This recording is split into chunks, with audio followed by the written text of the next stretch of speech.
باب الاعتمار بعد الحج بغیر ہدی، حج کے بعد عمرہ کرنا بغیر ہدی کے.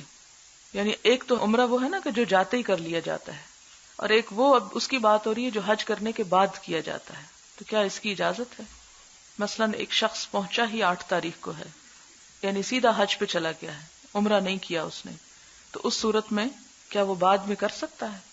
حدثنا محمد بن المثنى حدثنا يحيى حدثنا هشام قال اخبرني ابي قال اخبرتني عائشة رضي الله عنها قالت خرجنا مع رسول الله صلى الله عليه وسلم موافين لهلال ذي الحجة فقال رسول الله صلى الله عليه وسلم من احب ان يهل بعمرة فليهل ومن احب ان يحل بحجة فليهل ولولا انی اہدیت الاہللت بعمرة. یہ حدیث بہت دفعہ گزر چکی، یہاں تھوڑی سی بات کی وضاحت کرنا چاہوں گی کہ آپ صلی اللہ علیہ وسلم نے اپنے صحابہ کرام کو چوائس دی اور فرمایا کہ جو عمرے کی یہاں سے نیت کرنا چاہے، پہلے صرف عمرہ کرنا چاہے وہ بھی کر لے، اور جو صرف حج کی نیت کرنا چاہے تو وہ اس کی کر لے. اور پھر اپنی مثال دے کے فرمایا کہ اگر میں ہدی نہ لاتا تو میں بھی اس وقت عمرے کی نیت کرتا، جس سے مراد یہ ہے کہ آپ صلی اللہ علیہ وسلم کو پسند یہ تھا کہ صحابہ کرام پہلے عمرہ کریں اور اس کے بعد پھر حج کریں. فمنہم من اہل بعمرۃ، تو بعض نے عمرے کا احرام پہنا، ومنہم من اہل بحجۃ، اور بعض نے حج کا احرام باندھا. وکنت ممن اہل بعمرۃ، تو میں ان لوگوں میں سے تھی، حضرت عائشہ کی روایت ہے کہ جنہوں نے عمرے کا احرام پہنا. فحست قبل ان ادخل مکہ فادرکنی یوم عرفہ وانا حائض فشکوت الى رسول اللہ صلی اللہ علیہ وسلم فقال دعی عمرتک وانقضی رأسک وامتشطی واہلی بالحج ففعلت.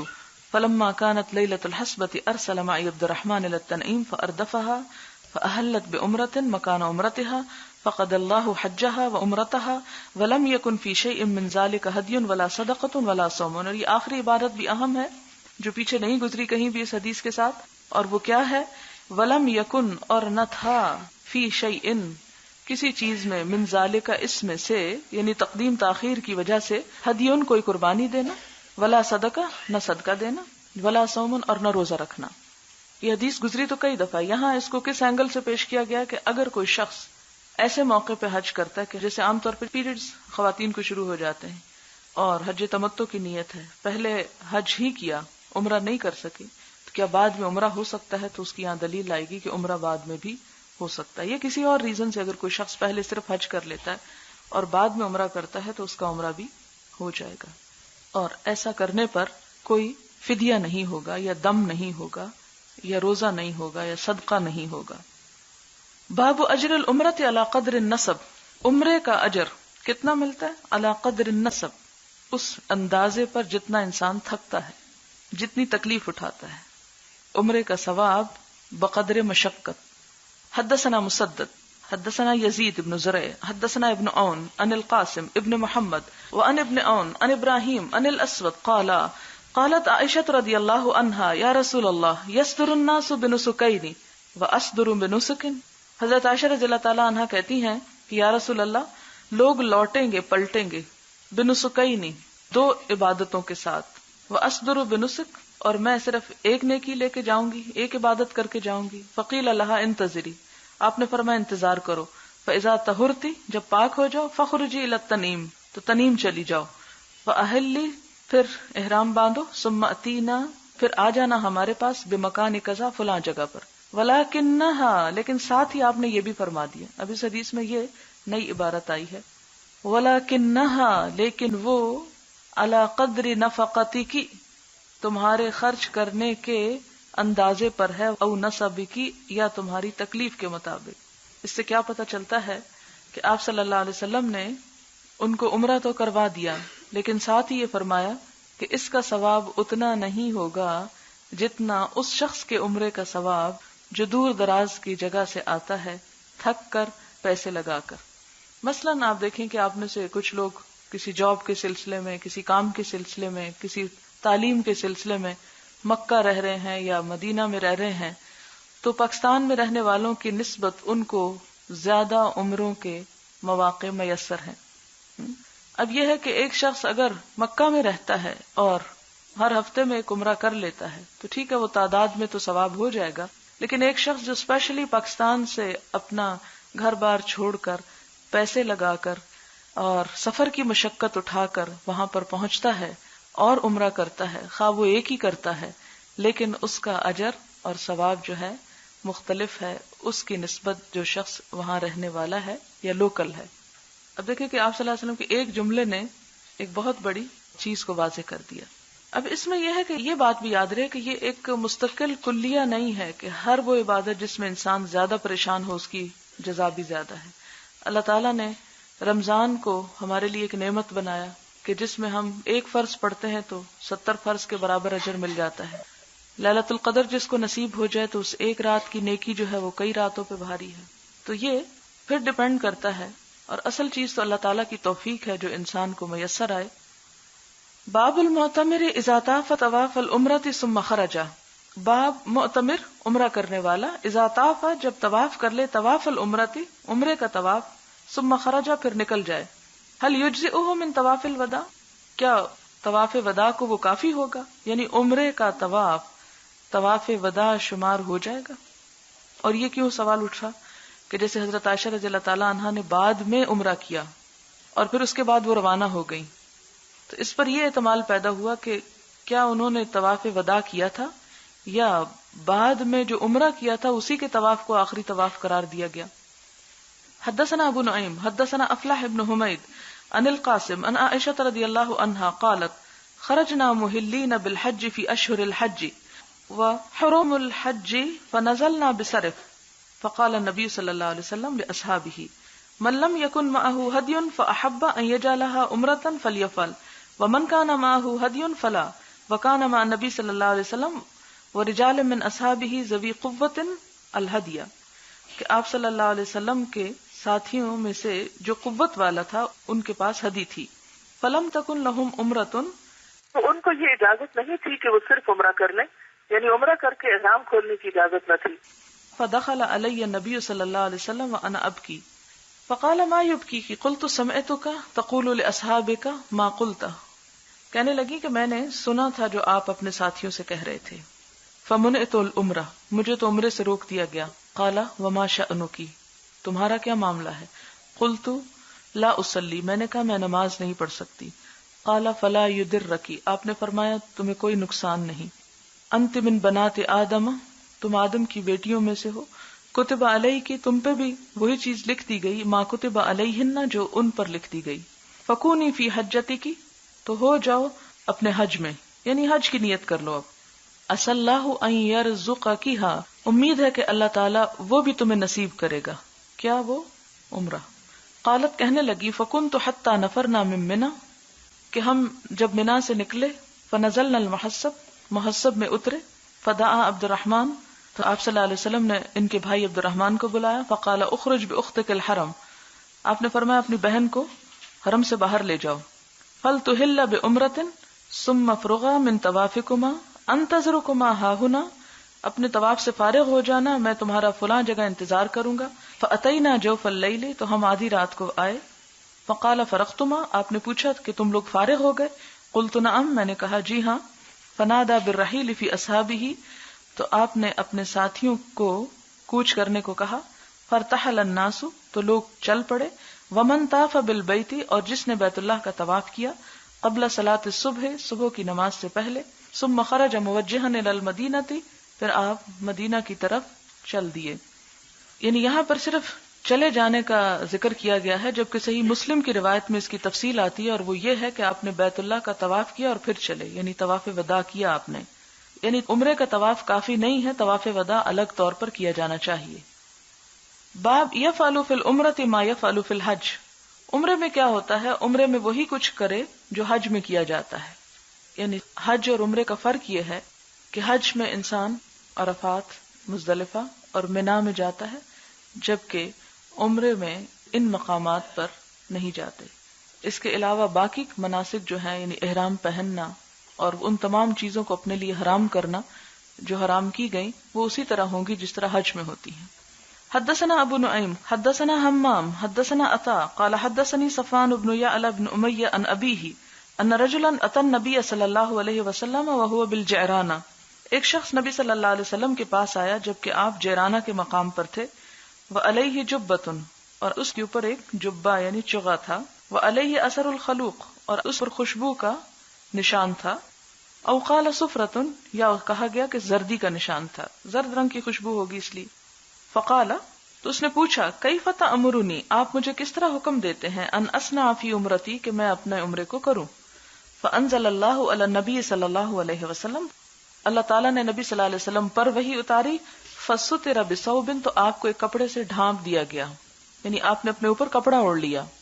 ووددت انی قد رأیت النبی صلی اللہ علیہ وسلم، اور میری آرزو تھی، میں چاہتا تھا کہ میں نبی صلی اللہ علیہ وسلم کو دیکھ سکوں. وقد انزل علیہ الوحی، حالانکہ آپ پر وحی نازل ہو رہی ہو. فقال عمر، تو حضرت عمر کہتے ہیں، تعال، ادھر آؤ. ایسرک ان تنظر الی النبی صلی اللہ علیہ وسلم، کیا تم کو یہ بات اچھی لگتی ہے کہ تم نبی صلی اللہ علیہ وسلم کو دیکھو. وقد انزل اللہ علیہ الوحی، حالانکہ اللہ تعالیٰ آپ پر وحی نازل کر رہے ہوں، یعنی آپ پر وحی اترتے وقت تم دیکھنا چاہتے ہو. قلت نعم، میں نے کہا جی ہاں. فرفع طرف الثوب، تو انہوں نے اٹھایا کپڑے کا کونا یا ایک طرف. فنظرت الیہ، تو میں نے آپ کو دیکھا. لہو غطیۃ، کہ آپ خراٹے لے رہے تھے. واحسبہ، اور میں سمجھتا ہوں، قالا، کہ اس نے کہا، کا غطیۃ البکری، کہ جس طرح ایک نر نوجوان اونٹ خراٹے لیتا ہے، یعنی بہت زور کی آواز تھی. یہ جو حضرت ابو بکر کا لفظ ہے نا، بکر، تو بکر اصل میں کہتے ہیں نوجوان اونٹ کو، اور نر اونٹنی نہیں، اونٹ. فلما سری عنہ، پھر جب آپ سے افاقہ ہوا، یعنی وحی کا آنا ختم ہو گیا. قالا، کہا، این السائل، سوالی کہاں ہے. ان العمرۃ، عمرے کا، یعنی عمرے کے بارے میں جو پوچھ رہا تھا وہ کہاں پر ہے. اخلا عنک الجبہ، اپنا چغا اتار دو. واغسل اثر الخلوق عنک، اور اپنے اوپر سے خوشبو کا اثر دور کر دو. وانق الصفرۃ، زردی کا نشان مٹا دو. واصنع فی عمرتک، اور اپنے عمرے میں کرو، کما تصنع فی حجک، جس طرح تم اپنے حج میں کرتے ہو.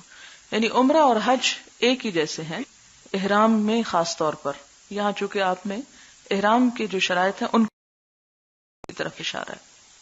حدثنا عبداللہ ابن یوسف اخبرنا مالک عن ہشام ابن عروہ عن ابیہ انہ قال قلت لعائشة رضی اللہ عنہا زوج النبی صلی اللہ علیہ وسلم وانا یومئذ حدیث السن. یہ پیچھے بھی آپ حدیث پڑھ چکے ہیں کہ میں نے حضرت عائشہ سے پوچھا جو نبی صلی اللہ علیہ وسلم کی اہلیہ ہیں اور میں اس صلی اللہ علیہ وسلم کی اہلیہ ہیں اور میں اس دن کم سن تھا. حدیث السن، نوجوان تھا.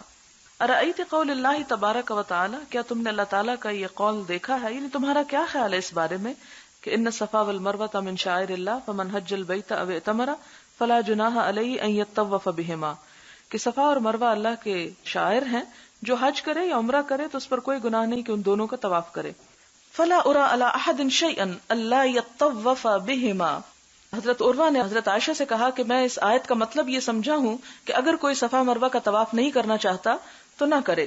فقالت عائشہ، تو حضرت عائشہ کہتی ہیں، کلا، ہرگز نہیں. لو کان کما تقول، اگر یہ بات ایسے ہی ہوتی جیسے تم کہہ رہے ہو، کانت تو یوں ہوتا، فلا جناح علیہ الا یطوف بہما، تو آیت کی ترتیب یوں ہوتی کہ پھر اس پہ کوئی گناہ نہیں کہ ان دونوں کا طواف نہ کرے. انما انزلت هذه الآیۃ فی الانصار، یقیناً یہ آیت انصار کے بارے میں اتری ہے. کانوا یحلون لمنات، کہ وہ منات کی پرستش کے لیے احرام پہنا کرتے تھے. وکانت منات حزب قدید، اور منات کا جو بت تھا قدید کے پاس تھا. وکانوا یتحرجون، اور وہ اس میں حرج سمجھتے، ان یطوفوا بین الصفا والمروہ، کہ وہ صفا مروہ کا طواف کریں. فلما جاء الاسلام، پھر جب اسلام آ گیا، سألوا رسول اللہ صلی اللہ علیہ وسلم، تو انہوں نے نبی صلی اللہ علیہ وسلم سے سوال کیا، ان ذالک، اس کے بارے میں. فانزل اللہ تعالی، تو اللہ تعالیٰ نے یہ آیت اتاری، ان الصفا والمروہ من شعائر اللہ فمن حج البیت او اعتمر فلا جناح علیہ ان یطوف بہما. زاد سفیان و ابو معاویہ عن ہشام ما اتم اللہ حج امرئ، کہ نہیں پورا کیا یا پورا سمجھا اللہ تعالیٰ نے کسی بندے کا حج، ولا عمرتہ، اور نہ اس کا عمرہ، ما لم یطف بین الصفا والمروہ، جب تک کہ وہ صفا مروہ کا طواف نہ کر لے. باب متی یحل المعتمر، عمرہ کرنے والا کب حلال ہوگا، یعنی اس کا احرام کب کھلے گا. وقال عطاء عن جابر رضی اللہ عنہ امر النبی صلی اللہ علیہ وسلم اصحابہ ان یجعلوها عمرۃ. حضرت جابر کی حدیث میں ہے کہ آپ صلی اللہ علیہ وسلم نے اپنے صحابہ کرام کو حکم دیا کہ وہ عمرہ قرار دیں اپنی نیت کو، ویطوفوا، اور طواف کریں، ثم یقصروا، پھر وہ بال کو تربائیں، ویحلوا، اور پھر حلال ہو جائیں. یعنی عمرے کا احرام صفا مروہ کے طواف کے بعد بال کو تروانے کے بعد کھول دیا جاتا ہے. حدثنا اسحاق بن ابراہیم عن جریر عن اسماعیل عن عبد اللہ بن ابی اوفا قال اعتمر رسول اللہ صلی اللہ علیہ وسلم، عمرہ کیا نبی صلی اللہ علیہ وسلم نے، واعتمرنا معه، اور ہم نے بھی آپ کے ساتھ عمرہ کیا. فلما دخل مکہ، پھر جب آپ مکہ داخل ہوئے، طاف وطفنا معه، آپ نے طواف کیا اور ہم نے بھی آپ کے ساتھ طواف کیا. واتى الصفا والمروہ، اور صفا اور مروہ کے پاس آئے. واتیناہما معه، اور ہم بھی آپ کے ساتھ آئے. وَكُنَّا نَسْتُرُهُ مِنْ أَهْلِ مَكَّةَ، اور ہم آپ صلی اللہ علیہ وسلم کو اہل مکہ سے چھپا رہے تھے. أَن يَرْمِيَهُ أَحَدٌ، کہ آپ کو کوئی تیر نہ مار دے، یعنی آپ کی حفاظت کر رہے تھے. فَقَالَ لَهُ صَاحِبٌ لِي، تو میرے ایک ساتھی نے مجھ سے کہا، أَكَانَ دَخَلَ الْكَعْبَةَ، کیا آپ کعبہ میں داخل ہوئے تھے؟ قَالَ لَا، تو انہوں نے کہا نہیں. یعنی یہ راوی کہتے ہیں کہ کعبہ میں داخل نہیں ہوئے تھے، اور شاید اس لیے کہ اس موقع پر داخل نہ ہوئے ہوں. قَالَ فَحَدِّثْنَا مَا قَالَ لِخَدِیجَةَ، تو کہتے ہیں کہ اچھا ہمیں وہ حدیث سناؤ جو آپ صلی اللہ علیہ وسلم نے حضرت خدیجہ کے بارے میں کہی تھی، یا حضرت خدیجہ کے بارے میں جو کچھ آپ نے فرمایا تھا اس موقع پر، وہ بات ہمیں بتاؤ. قال، تو آپ نے فرمایا تھا، بشروا خدیجہ ببیت من الجنہ، بشارت دو خدیجہ کو جنت کے ایک گھر کی، من قصب، موتیوں کے. قصب کہتے ہیں خالی موتی، یعنی موتی کے خول کے اندر ایک معنی یہ ہو سکتا ہے، یا جڑے ہوئے موتیوں والا گھر ہوگا اس کے لیے، یعنی دونوں معنی ہو سکتے ہیں. لا صخب فیہ، جس کے اندر کوئی شور ہنگامہ نہیں ہوگا، کوئی ڈسٹربنس نہیں ہوگی. ولا نصب، اور نہ کوئی مشقت ہوگی، جیسے عموماً عورتوں کو گھروں میں تھکاوٹ لاحق ہوتی ہے مختلف کاموں سے. تو حضرت خدیجہ رضی اللہ تعالی عنہا کے لیے اللہ تعالیٰ نے اتنا بہترین انجام اور اتنی بہترین جزا تیار کر رکھی ہے. اور ایک اور روایت میں آتا نا کہ ایک دفعہ حضرت جبریل علیہ السلام آئے اور انہوں نے حضور صلی اللہ علیہ وسلم کو فرمایا کہ اللہ تعالیٰ نے حضرت خدیجہ کے لیے سلام بھیجا ہے، اور ان کو جنت میں موتیوں کے محل کی بشارت دی ہے. اور یہ بشارت اس لیے تھی کہ سب سے پہلے مسلمان ہوئی، یعنی عورت کو یہ شرف بھی حاصل ہے کہ سب سے پہلے ایمان لائیں. اور اس کے بعد صرف خالی خولی زبانی ایمان نہیں تھا، بلکہ اسلام کے راستے میں بے پناہ قربانیاں کی، اور آپ صلی اللہ علیہ وسلم کو سہارا دیا، تسلی دی، ہمت بندھائی اس وقت جب کہ آپ اس وحی کے بوجھ کی وجہ سے گھبرا رہے تھے اور پریشان ہو رہے تھے.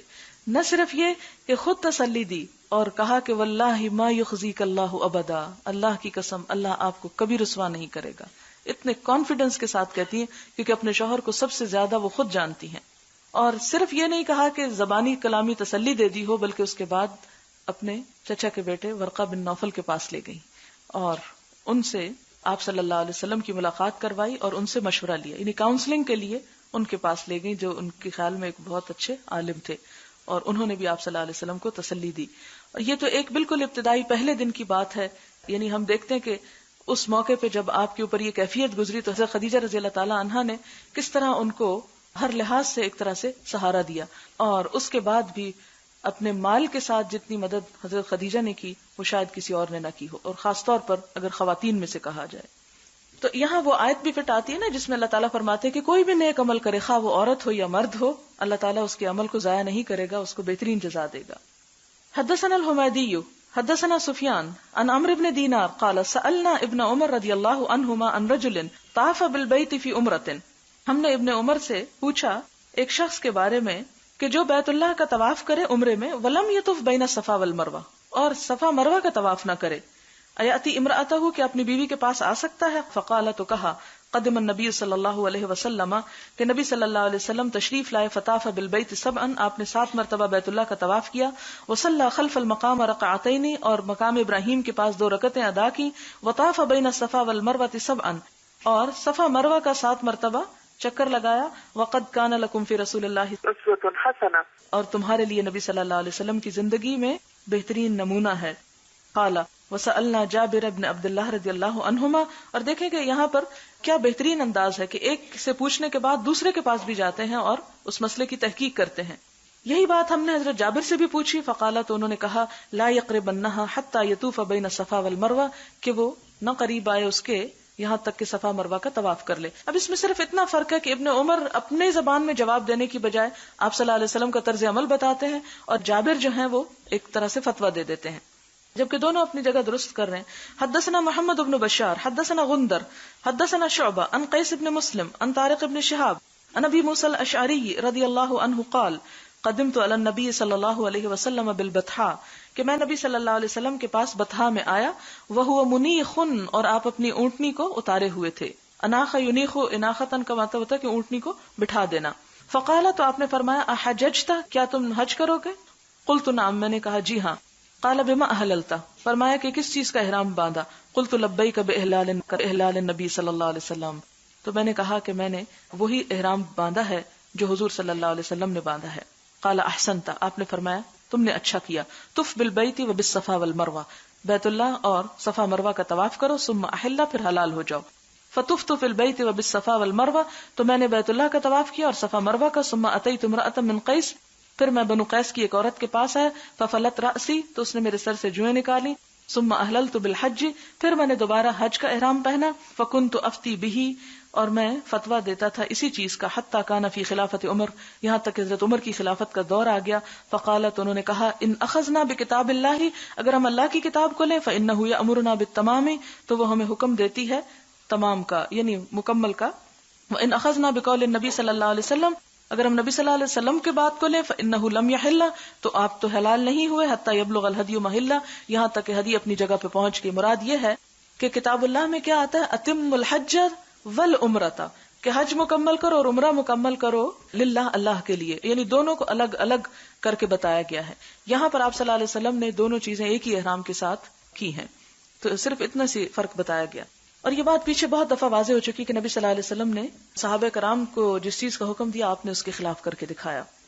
یعنی اس سے یہ مطلب نہیں کہ اختلاف پیدا کرنا مقصود تھا، وسعت دکھانا مقصود تھی کہ یہ بھی درست ہے اور وہ بھی درست ہے. حدثنا احمد حدثنا ابن وهب اخبرنا عمرو عن ابي الاسود ان عبد الله مولى اسماء بنت ابي بکر حدثه انه كان يسمع اسماء تقول كلما مرت بالحجون. یہاں پر حضرت اسماء جو ہیں ان کے بارے میں آتا ہے کہ ان کے ایک غلام تھے، ان کا نام عبداللہ تھا. وہ کہتے ہیں میں نے حضرت اسماء سے سنا کہ حضرت اسماء جب بھی حجون کے پاس سے گزرتی، حجون مکہ میں ایک پہاڑ کا نام ہے، جنت المعلا یا معلا، یہ جس میں حضرت خدیجہ کی قبر ہے نا اس وقت، اس کے پاس جو پہاڑ ہے اس کا نام ہے. تقول، کہتی تھی، کلما مرت بالحجون، حضرت اسماء جب بھی حجون کے پاس سے گزرتی، صلی اللہ علی رسولہ محمد، تو کیا کہتی، اللہ تعالی رحمت فرمائے اپنے رسول محمد صلی اللہ علیہ وسلم پر. لقد نزلنا معه ہا ہونا، یعنی پرانی یادوں کو دہرایا کرتی تھی، کہا کرتی تھی ہم اترے تھے آپ کے ساتھ اس جگہ. ونحن یومئذ خفاف، اور ان دنوں ہم ہلکے پھلکے تھے. قلیل زہرنا، ہماری سواریاں کم تھیں. قلیلۃ ازوادنا، ہمارے زاد راہ بھی بہت کم تھے. فاتمرت انا واختی عائشہ والزبیر، میں نے عمرہ کیا اور میری بہن عائشہ نے اور زبیر یعنی میرے شوہر نے. وفلان وفلان، اور فلاں بھی ساتھ تھا. فلما مسحنا البیت، جب ہم نے بیت اللہ کو چھو لیا، احللنا، تو ہم حلال ہو گئے. ثم احللنا من العشی بالحج، پھر ہم نے احرام باندھا حج کی صبح کو، یعنی دونوں کے احرام الگ الگ تھے. باب ما یقول اذا رجع من الحج او العمرۃ او الغزو، کیا کہے انسان جب لوٹے حج سے یا عمرے سے یا غزوے سے، یعنی جب گھر میں واپس آئے تو کیا کہے، کیا پڑھنا چاہیے، کیا بولنا چاہیے. حدثنا عبداللہ بن یوسف اخبرنا مالک عن نافع عن عبداللہ بن عمر رضی اللہ عنہما ان رسول اللہ صلی اللہ علیہ وسلم کان اذا قفل من غزو او حج او عمرۃ، کہ نبی صلی اللہ علیہ وسلم جب لوٹتے کسی غزوے سے یا حج سے یا عمرے سے، یکبر علی کل شرف من الارض، تو آپ تکبیر پڑھتے تھے ہر چڑھائی کے موقع پر، یعنی جب کوئی اونچی جگہ آتی تو آپ فوراً اللہ اکبر کہتے تھے.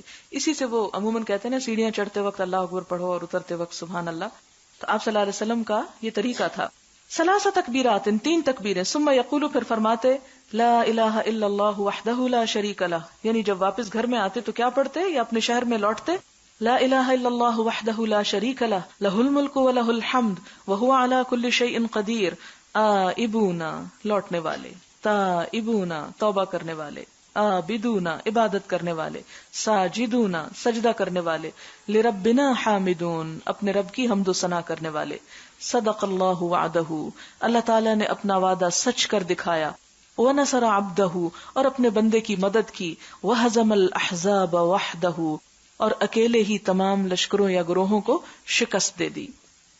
باب استقبال الحاج القادمین، آنے والے حاجیوں کا استقبال کرنا.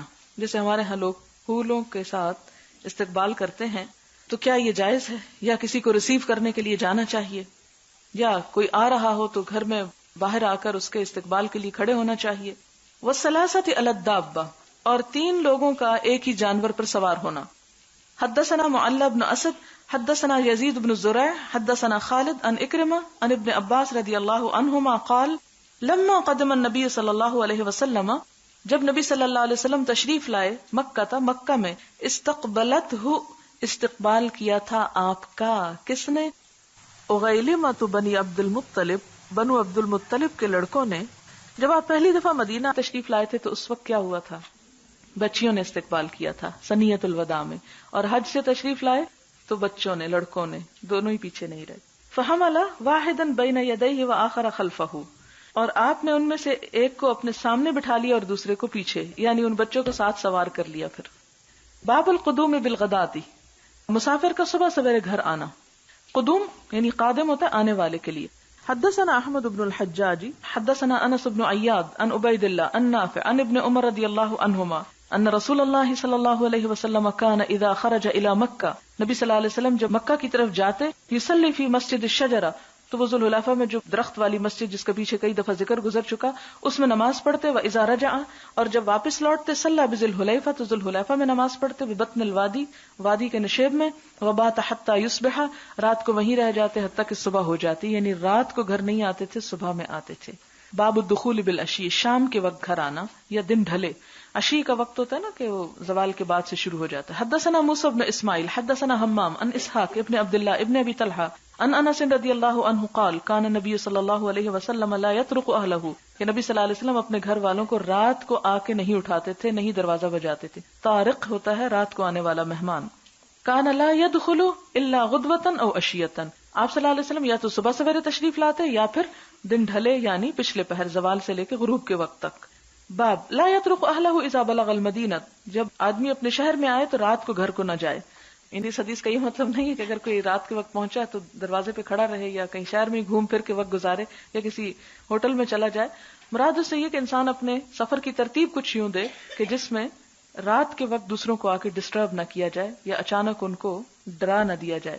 کیونکہ سوتے ہوئے انسان اگر ایسے یعنی ان ایکسپیکٹڈلی، اور اب تو یہ ہے کہ اگر آپ رات کو آنا تو آپ پہلے فون کر دیں کہ جی ہم اتنے بجے فلائٹ پہنچ رہی ہے، اس صورت میں تو وہ الرٹ ہوں گے، سوئیں گے نہیں، یا آپ جا کے اگر کھٹکھٹاتے ہیں دروازہ تو وہ جاگ اٹھیں گے. لیکن اس دور میں چونکہ پہلے آنے کی کوئی اطلاع دینے کی صورت نہ تھی، اس لیے خاص طور پر منع کیا گیا کہ دوسروں کو اگر پتہ نہیں آ رہے ہیں، اور عورتیں خاص طور پر اگر گھر میں اکیلی ہیں اور مرد ایک دم لوٹ رہے ہیں تو اس سے دوسروں کو تکلیف دینے والی بات ہے، یعنی نیند کی ڈسٹربنس کے ساتھ خوف زدہ کرنا بھی. حدثنا مسلم بن ابراہیم حدثنا شعبہ عن محارب عن جابر رضی اللہ عنہ قال نہى النبی صلی اللہ علیہ وسلم ان يطرق اہلہ لیلا، نبی صلی اللہ علیہ وسلم نے اس بات سے روکا کہ کوئی شخص رات کے وقت اپنے گھر والوں کا دروازہ کھٹکھٹائے یا واپس آئے. باب من اسرع ناقته اذا بلغ المدینہ، جب کوئی مدینہ کے قریب پہنچے تو سواری کو تیز کر لے. حدثنا سعید بن ابی مریم اخبرنا محمد بن جعفر قال اخبرني حمید انه سمع انس رضی اللہ عنہ یقول کان رسول اللہ صلی اللہ علیہ وسلم اذا قدم من سفر، نبی صلی اللہ علیہ وسلم جب سفر سے لوٹتے، فابصر درجات المدینہ، اور آپ مدینہ کی چڑھائیاں دیکھتے. درجہ کہتے ہیں سٹیپ کو، یعنی سٹیپس یعنی اونچی طرف جانے والے. مدینہ کے بلند جگہیں دیکھتے، چڑھائیاں دیکھتے. اودع ناقتہ، تو اپنی سواری کو دوڑانے لگتے یعنی شوق میں. وان کانت دابۃ حرکہا، اور اگر کوئی جانور ہوتا تو حرکہا، اس کو ایڑ لگاتے. قال ابو عبداللہ زاد الحارث بن عمیر عن حمید حرکہا من حبہا، کہ اس کو تیز کرتے تھے اس کی محبت یعنی مدینہ کی محبت کی وجہ سے. تو یہ بھی یہ ہے کہ حضور صلی اللہ علیہ وسلم کی محبت کی وجہ سے اگر کوئی قریب پہنچ کے، اور ویسے بھی دھڑکنیں بہت تیز ہو جاتی ہیں اگر آپ کو ایکسپیرینس ہوا ہو، اور بالکل ٹوٹلی عجیب فیلنگ ہو جاتی ہے جو دنیا میں کسی شہر میں جاتے ہوئے انسان کی نہیں ہوتی. اور جو مسجد نبوی سے قدم قریب ہوتے ہیں اور پھر مسجد کے بعد روزے سے قریب ہوتے تو یوں لگتا ہے جیسے انسان بالکل کسی اور ہی جگہ پر جا رہا ہے. اللہ تعالیٰ آپ سب کو نصیب کرے یہ فیلنگ اور یہ سب احساسات، کیونکہ وہ احساسات کہیں اور پر ہو سکتے ہی نہیں. لیکن وہاں جب انسان پہنچتا ہے تو سوائے رونے کے اور کوئی کام نہیں آتا. اور رونا اس لیے آتا ہے کہ یہ سوچتا ہے انسان کہ یہاں تو میں کسی طرح پہنچ ہی گئی ہوں، لیکن قیامت کے دن کیا واقعی آپ کا قرب نصیب ہوگا اور حوض کوثر پر پہنچنے دیا جائے گا؟ کیونکہ کچھ لوگ ایسے ہوں گے نا جن کو حوض کوثر پہ جانے سے روک دیا جائے گا اور کہا جائے گا کہ آپ کو نہیں معلوم کہ آپ کے جانے کے بعد انہوں نے دین میں کیسے کیسے نئے طریقے نکالے. تو اس بات سے بہت ڈر لگتا ہے کہ بعض اوقات انسان صرف ناسمجھی کی وجہ سے کوئی ایسا کام نہ کر لے کہ آپ سے دور ہو جائے. حدثنا قتيبة حدثنا اسماعیل عن حمید عن انس قال جدرات تابعه الحارث بن عمیر. اس حدیث میں یعنی دوسری حدیث میں درجات کے بجائے جدرات آتی ہے، اور جدرات بھی بلندی اور چڑھائیوں کے لیے. جدار دیوار کو بھی کہتے ہیں کیونکہ وہ بھی بلند ہوتی ہے. سوال ہے اگر طواف زیارہ انتہائی مجبوری کی وجہ سے نہ کر سکے اور واپس گھر آنا پڑے تو کیا اگلے سال حج دوبارہ کرنا ہوگا یا صرف قربانی کافی ہے؟ دیکھیں کہ حج کا رکن ہے اور رکن ادا نہیں ہوا تو آدھا حج ہوا. اس صورت میں اگر فرض حج ہے تو دوبارہ کر لیں، اور اگر آپ نے ویسے ہی حج کیا ہے تو کوئی بات نہیں، اب جتنا ہو گیا سو ہو گیا. کیا عمرہ کرنے کے بعد حج کیا جائے یا پھر دوبارہ عمرہ کیا جا سکتا ہے؟ جیسے حضرت عائشہ کے بھائی عبد الرحمن نے، انہوں نے حضور صلی اللہ علیہ وسلم کے ساتھ بھی عمرہ کیا ہوگا، پھر حج کرنے کے بعد حضرت عائشہ کے ساتھ. بڑی دور کی باتیں سوچتی ہیں آپ. میرا خیال ہے گنجائش نکالنا چاہتی ہیں زیادہ عمروں کی. اس پہ خود اجتہاد کریں، میں کچھ نہیں کہوں گی. آپ صلی اللہ علیہ وسلم دوبارہ نہیں گئے تھے، حضرت عائشہ کو بھیجا تھا، چونکہ وہ اکیلی نہیں جا سکتی تھی، اس لیے عمرہ کیے ہوئے کو دوبارہ ساتھ بھیج دیا. یہ نہیں پتا چلتا کہ انہوں نے بھی عمرہ کیا یا وہ صرف ویسے ہی ساتھ ساتھ تھے. اگر حج کے بعد دوبارہ عمرہ کرنا تو حج کا احرام کھول کر دوبارہ عمرے کا احرام باندھنا ہوگا. وہ تو خود بخود حج پورا ہوگا تو خود کھل جائے گا. یعنی کھلنے سے مراد یہ نہیں ہے کہ حج کو چھوڑ کے آپ عمرہ کرنے چل پڑے. حج پورا اس وقت ہوتا ہے جب آپ احرام کے سارے تقاضے پورے کر دیتے ہیں. اکثر سنا گیا کہ اگر بیٹی جوان ہے تو پہلے اس کی شادی کرو پھر حج کرو. یہ کہاں تک درست ہے؟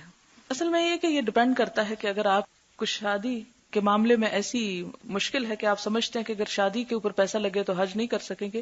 شادی بھی کرنا ایک فرض ادا کرنا اور ہمارے معاشرے کی ایک مشکل ہے.